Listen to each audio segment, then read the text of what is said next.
तो चलिए देखते हैं कि हम दो वेक्टर्स के बीच क्रॉस मल्टीप्लिकेशन कब और कैसे परफॉर्म करते हैं। तो क्रॉस मल्टीप्लिकेशन भी एक मल्टीप्लिकेशन है, वेक्टर मल्टीप्लिकेशन।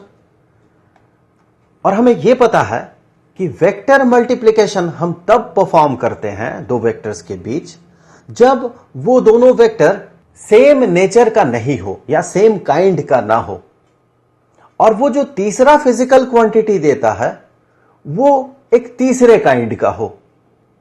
जैसे हमने डॉट प्रोडक्ट में ये देखा था कि अगर मान ले एक ऑब्जेक्ट है, इस ऑब्जेक्ट में हमने फोर्स अप्लाई किया तो ये डिस्प्लेस्ड हो गया और इसका डिस्प्लेसमेंट कितना हुआ, फॉर एग्जांपल इसका डिस्प्लेसमेंट हुआ s, और हमने फोर्स कितना लगाया था, हमने फोर्स लगाया था F। तो ये दोनों वेक्टर्स देखिए ये सेम काइंड का नहीं है, एक फोर्स है तो दूसरा डिस्प्लेसमेंट है। ये दोनों मिलके जो तीसरा फिजिकल क्वांटिटी बनाता है वो एक तीसरे काइंड का होता है। एक और तरह का मल्टीप्लिकेशन देख लेते हैं। तो इसके लिए हम कंसीडर करेंगे एक रेक्टेंगुलर कोऑर्डिनेट सिस्टम, ये y एक्सिस, ये x एक्सिस और ये रहा z एक्सिस। तो ये x एक्सिस, ये y और ये z एक्सिस। हम क्या करते हैं, यहां एक मैग्नेटिक फील्ड प्रोवाइड करते हैं कुछ इस तरह से, ये रहा मैग्नेटिक फील्ड B, और एक चार्ज्ड बॉडी को मान लेते हैं, ये चार्ज्ड बॉडी, इसे हमने थ्रो किया कुछ इस डायरेक्शन में, अर्थात इसका जो वेलोसिटी है वो इस डायरेक्शन में है। तो मान ले इसका वेलोसिटी है v, हमें पता है वेलोसिटी होता है वेक्टर क्वांटिटी। तो इस चार्ज्ड बॉडी पे एक फोर्स अप्लाई होगा। अगर ये पॉजिटिवली चार्ज्ड बॉडी है तो इसमें जो फोर्स अप्लाई होगा वो होगा इस डायरेक्शन में। तो यहां भी देखें कि दो वेक्टर क्वांटिटीज मिलके एक तीसरा फिजिकल क्वांटिटी हमें दे रहा है, और इन तीनों फिजिकल क्वांटिटीज का जो टाइप है वो अलग है। एक मैग्नेटिक फील्ड है, दूसरा वेलोसिटी है, तो तीसरा फोर्स है। अर्थात दोनों में हमें वेक्टर मल्टीप्लिकेशन ही परफॉर्म करना है। लेकिन इन दोनों में एक फंडामेंटल डिफरेंस है। वो फंडामेंटल डिफरेंस ये है कि पहले केस में ये दोनों वेक्टर मिलके जो तीसरा फिजिकल क्वांटिटी प्रोड्यूस कर रहा था वो एक स्केलर क्वांटिटी था, स्केलर क्वांटिटी। और इस केस में, इस दूसरे केस में ये दोनों वेक्टर मिलके जो तीसरा फिजिकल क्वांटिटी प्रोड्यूस कर रहा ये एक वेक्टर क्वांटिटी है। तो यहां पर पहले केस में जिस तरह का वेक्टर मल्टीप्लिकेशन हम परफॉर्म कर रहे हैं इसे हम कहते हैं स्केलर मल्टीप्लिकेशन, क्योंकि यह स्केलर प्रोडक्ट प्रोड्यूस कर रहा है। इसका और एक नाम है, जैसे कि हमें पता है, यह है डॉट मल्टीप्लिकेशन, डॉट मल्टीप्लिकेशन।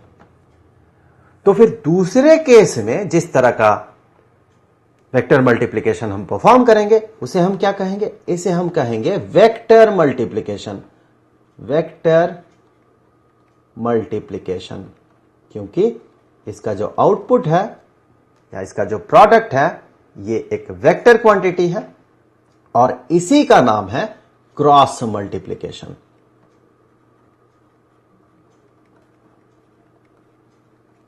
और जिस तरह का प्रोडक्ट हमें मिलता है पहले केस में उसे हम कहते हैं डॉट प्रोडक्ट, और दूसरे केस में जिस तरह का प्रोडक्ट हमें मिलता है उसे हम कहते हैं क्रॉस प्रोडक्ट। तो चलिए अब देख लेते हैं हम क्रॉस मल्टीप्लिकेशन कैसे परफॉर्म करते हैं और क्रॉस प्रोडक्ट कितना होता है दो वेक्टर्स का। तो इसके लिए हम कंसीडर करेंगे दो वेक्टर्स। तो ये रहा हमारा पहला वेक्टर, मान ले ये है वेक्टर A, और ये रहा हमारा दूसरा वेक्टर, वेक्टर B। और इन दोनों के बीच जो एंगल है ये एंगल है थीटा।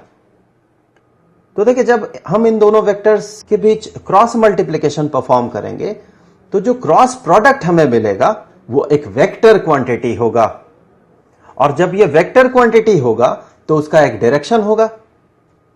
तो सबसे पहले हम पता लगाएंगे कि उसका डायरेक्शन क्या होगा। तो मैं यहां आपको बता दूं कि जैसे हमने देखा था कि दो वेक्टर्स के जब हम डॉट प्रोडक्ट पता करते हैं तो उनका ऑर्डर मायने नहीं रखता है, अर्थात a डॉट बी ये बराबर होता है b डॉट a के। लेकिन जब हम क्रॉस प्रोडक्ट पता लगाते हैं तो ये ऑर्डर मायने रखता है, अर्थात जब a क्रॉस b हम पता लगाएंगे, ये सिंबल होता है क्रॉस का, तो हम ये पाएंगे कि ये बराबर नहीं होगा b क्रॉस a के, ये दोनों बराबर नहीं होंगे। हम आगे चल के देखेंगे कि इन दोनों के बीच रिलेशन क्या है। इनका रिलेशन कुछ ऐसा होता है कि जब हम vector a cross vector b पता लगाते हैं तो हम पाते हैं ये बराबर होगा vector b cross vector a के नेगेटिव वैल्यू के। तो सबसे पहले अभी हम चलिए पता लगाते हैं कि vector a cross vector b क्या होगा। तो इसके लिए देखिए, इसके पास एक मैग्नीट्यूड होगा, साथ ही साथ एक डायरेक्शन भी होगा। तो चलिए हम मान लेते हैं वो डायरेक्शन है यूनिट वेक्टर n।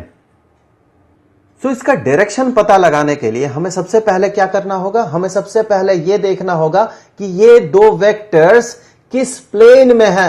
तो चलिए मान लेते हैं ये दोनों वेक्टर्स इस प्लेन में है, इस प्लेन में। तो इनका जो क्रॉस प्रोडक्ट होता है, उस क्रॉस प्रोडक्ट का जो डायरेक्शन होता है वो इस प्लेन में नॉर्मल होता है। अब देखिए, इस प्लेन में नॉर्मल, हम इस पॉइंट से अगर नॉर्मल ड्रॉ करें तो एक नॉर्मल पॉसिबल है कुछ ऐसा। देखिए, ये इस सरफेस के किसी भी लाइन के साथ 90 डिग्री का एंगल बना रहा है, और दूसरा पॉसिबल डायरेक्शन है ये भी इस सरफेस के किसी भी एक लाइन के साथ 90 डिग्री का एंगल बना रहा है। तो a क्रॉस b इसका डायरेक्शन क्या होगा। तो इसके डायरेक्शन को पता लगाने के लिए हमारे पास बहुत सारे रूल हैं। उनमें से एक है राइट हैंड रूल।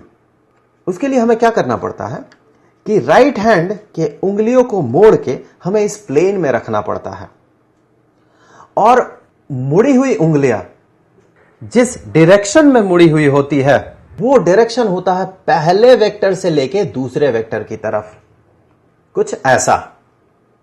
यहां पर देखें, उंगलियां जो डायरेक्शन इंडिकेट कर रही है वो है ये, अर्थात पहले वेक्टर से लेके दूसरे वेक्टर की तरफ। तो ये जो थंब है, ये जो डायरेक्शन इंडिकेट करेगा, यही होगा इन दोनों के क्रॉस प्रोडक्ट का डायरेक्शन। तो जो क्रॉस प्रोडक्ट होगा उसका डायरेक्शन कुछ ऐसा होगा। तो यूनिट वेक्टर जो हमने चूज किया था यहां, उसका डायरेक्शन हो गया ये। अब हमें यह पता लगाना है कि इस क्रॉस प्रोडक्ट का मैग्नीट्यूड क्या होगा। तो उसके लिए मैं आपको दो सिचुएशंस दूंगा, उसी से हम डिसाइड कर लेंगे किसी भी आर्बिट्ररी सिचुएशन में दो वेक्टर्स के बीच क्रॉस प्रोडक्ट का मैग्नीट्यूड क्या होगा। पहला केस यह है कि अगर दो वेक्टर्स के बीच एंगल 0 डिग्री का हो, यह वेक्टर A और यह रहा दूसरा वेक्टर B, इन दोनों के बीच देखें एंगल 0 डिग्री का है, अर्थात दोनों का डायरेक्शन सेम है। तो ऐसे स्थिति में इन दोनों का जो क्रॉस प्रोडक्ट होता है, ये क्रॉस प्रोडक्ट, इसका मैग्नीट्यूड ये होता है 0। और दूसरा केस देख ले, अगर मान ले दो वेक्टर्स, वेक्टर A और वेक्टर B, इन दोनों के बीच जो एंगल है ये एंगल 90 डिग्री का है, तो ऐसी स्थिति में जो इन दोनों वेक्टर्स का क्रॉस प्रोडक्ट होता है, इसका मैग्नीट्यूड ये बराबर होता है इन दोनों इंडिविजुअल वेक्टर्स के मैग्नीट्यूड के प्रोडक्ट के। तो सिर्फ इन्हीं दो केसेस से हम पता लगाएंगे कि किसी भी आर्बिट्ररी सिचुएशन में, जैसे इस सिचुएशन में जहां वेक्टर A और वेक्टर B के बीच का एंगल ना तो 0 डिग्री है और ना ही 90 डिग्री है, ऐसे स्थिति में इन दोनों का क्रॉस प्रोडक्ट क्या होगा। तो इसके लिए सबसे पहले हम क्या करेंगे, ये जो वेक्टर B है इसे हम दो परपेंडिकुलर एक्सिस में रिजॉल्व कर लेंगे। और वो दो परपेंडिकुलर एक्सिस कैसे होंगे, उनमें से एक एक्सिस होगा A के डायरेक्शन में, तो B को हमने कुछ ऐसे रिजॉल्व किया, एक तो A के डायरेक्शन में और दूसरा ऑब्वियस सी बात है ए पे परपेंडिकुलर होगा।